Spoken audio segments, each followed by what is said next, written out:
إن طلقها فلا تحل له من بعد حتى تنكح زوجا غيره فإن طلقها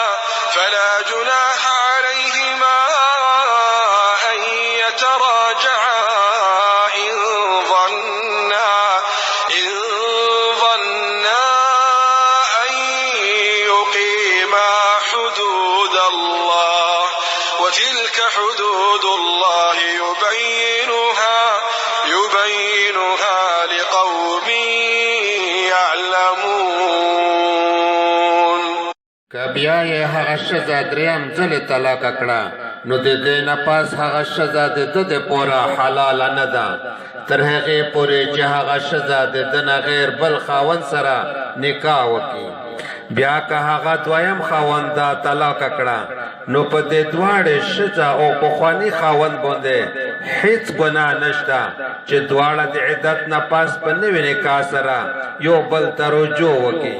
که دواړه دا ګمان کوي چې دوی به د الله تعالی حکمونه پوره کړي او دا د الله تعالی حکمونه دي، دا د هغه قوم د پوره بیانوي چې پوهیږي. وإذا طلقتم النساء فبلغن أجلهن فأمسكوهن بمعروف أو سرحوهن بمعروف ولا تمسكوهن ضرارا لتعتدوا ومن يفعل ذلك فقد ظلم نفسه ولا تتخذوا آيات الله هزوا واذكروا نعمة الله عليكم وما أنزل عليكم من الكتاب والحكمة يعظكم به واتقوا الله